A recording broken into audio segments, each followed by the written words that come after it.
저희는 서울에 살고 있는 60대 부부입니다. 거주하고 있는 아파트는 자가로 가지고 있지만 앞으로의 노후가 걱정인데요. 지금 가진 자산을 어떻게 활용할지 고민이고 서울권에 월세가 나오는 부동산 투자는 어떨지 생각 중입니다. 저희 상황에서 어떤 결정이 좋을지 알려주세요 라고 남겨주셨습니다. 서울에 살고 계신 부부의 이야기인데요. 일단 60대 부부의 사연이십니다. 아무래도 60대시다 보니까 노후에 대한 걱정 많을 수밖에 없을 것 같아요, 이사님. 일단 상황부터 한번 정리해 주시죠. 네, 자, 이 해당되는 우리 시청자분 이 사항을 좀 한번 정리를 좀 해드리면 다행스럽게도 이 서울권에 지금 거주를 하고 또 서울 아파트 한 채를 지금 보유하고 계십니다. 자, 그런데 걱정하시는 건 이제 노후에 들어올 자금이나 현금 흐름 부분들이 좀 걱정이 되시다 보니까 아무래도 임대 수익 쪽을 좀 창출하는 쪽에 좀 포커스를 가져가면서 현재 아파트 한 채이긴 합니다만 자산 플랜을 좀 어떻게 고민하면 좋을까라는 이제 내용이고 예산은 약 한 5억 원 정도 가지고 지금 계획을 하고 계시는 것 같아요. 자, 이분 같은 경우도 플랜, 이 솔루션 제공할 수 있기 때문에 충분히 답변이 됩니다. 그래서 오늘 바로 이 답변 들어보시기 바라겠습니다. 네, 충분히 답변이 가능하다라고 해주셨습니다. 일단 이분의 상황은 현재 자가가 있으신 상태에서 그죠? 추가적으로 좀 더 노후에 관련해서 구체적으로 재테크 마련을 좀 원하시는 것 같아요. 어떤 솔루션이 있을지 바로 알려주실까요? 네. 일단 서울권의 아파트 한 채, 그것도 1주택이기 때문에 경우에 따라서는 이제 양도 차익을 많이 보셨을 경우에는 1주택 비과세가 해당이 되는데, 자, 가장 이제 중요한 부분이 지금 시장이 상당히 좀 많이 급변하고 다변화되고 있다라는 건 상식적으로들 이해를 하고 계시는데, 자, 기본적으로 현재 이 단순한 부동산 시장만 그런 것이 아니라 이 전반적인 경제 시장이 그렇습니다.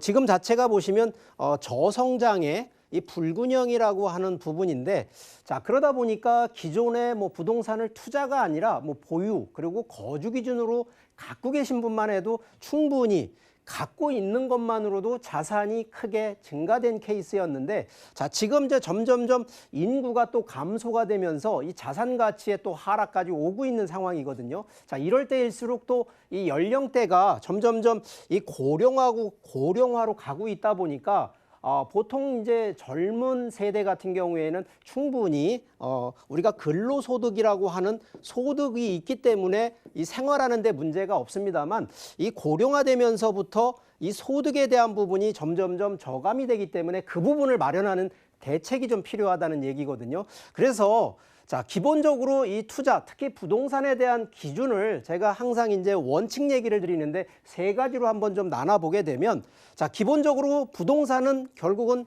수익이 원칙인데, 자, 수익이요 세 가지가 있다고 제가 꼭 얘기를 드리는데 한 번 더 이제 리뷰를 해드리면, 자, 하나는 바로 임대 쪽의 임대 수익이라는, 그래서 이거를 수익형이라는 얘기를 하고요. 자, 두 번째는 시간에 의한 이 시세 차익이라고 하는 시세 차익형이라고 하는 바로 이 두 번째 수익 구조가 있습니다. 자, 여기에 세 번째가 우리가 보통은 이 개발이라고 하는 이 중요한 것이 바로 변화에 의해서 개발 수익을 창출하는 개발 수익형. 그래서 결국은 세 가지 수익 중에 어떤 포커스로 가시느냐. 자, 그런데 지금 우리 이 사례 시청자님 같은 경우에는 바로 노후를 준비하는 임대 수익형의 플러스 바로 차익을 같이 보는, 그래서 두 가지, 이 두 마리 토끼를 잡는 거에 포커스를 잡으셔야 된다는 얘기를 드리고요.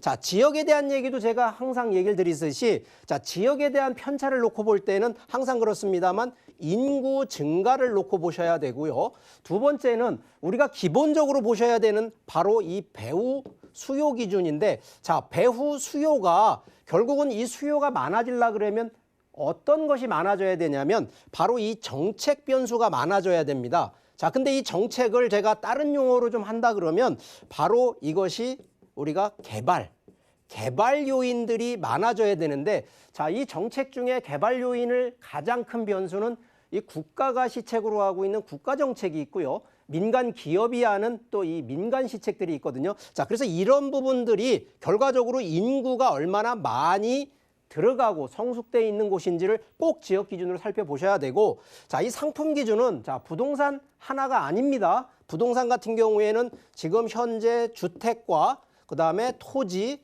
그다음에 상업용이라는 이 세 가지를 놓고 봤을 때, 자, 우리가 지금 서울권 기준으로는 아파트 가격 상승률 상당히 높거든요. 그렇기 때문에 주택 기준으로 놓고 보면, 자, 월세 임대뿐만 아니라 시세 차익 놓기 보기에는 서울권 상당히 양호하다는 얘기를 드리기 때문에, 자, 서울권에 토지나 상업용 들어가는 것도 나쁘진 않습니다만, 자금 규모 대비 또 하나 시간 타임에서 볼 때는 좀 주택 쪽 기준으로 가시는 상품으로 제안을 드리는데, 자, 이 부분 중에 지금 서울권의 가장 가격 상승률 미래가치 측면으로 본다 그러면, 저는 아직까지도 서울권 안에 이 동남권이라 그래서 당연한 얘기입니다만 강남 3구, 강동구를 포함하고 있는 바로 이 동남권인데, 자, 이 동남권 안에서도 저희가 대부분 보면 이 테헤란로라든가 이 한강변을 따라서 가는 데는 이미 가격대가 규모가 너무 큽니다. 그러다 보니까 지금 현재 아파트 한 채를 지금 보유하고 계신데,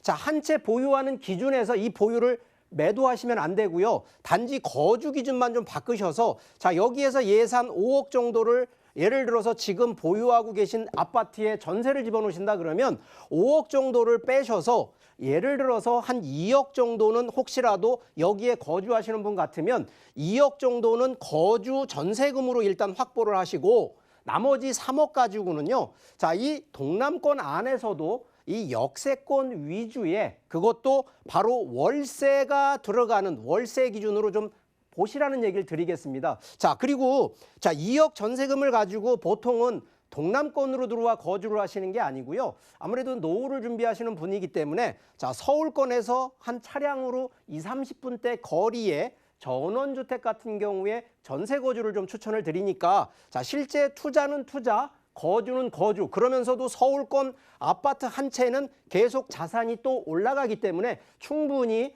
매도를 하지 말고 보유하시면서 시세 차익, 그러면서 새롭게 월세 수익을 충분히 월 임대 수익을 좀 받을 수 있는 곳에 새롭게 더 추가로 하나를 더 투자하신다 그러면 충분히 우리 지금 사례 시청자님 같은 경우에는 솔루션 충분히 극복할 수 있다라는 점 설명드리겠습니다.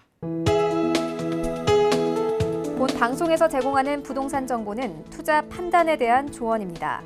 방송에서 제공하는 부동산 물건의 가치, 가격 상승 및 가격 하락에 대해서는 방송사에서 보장하지 않습니다.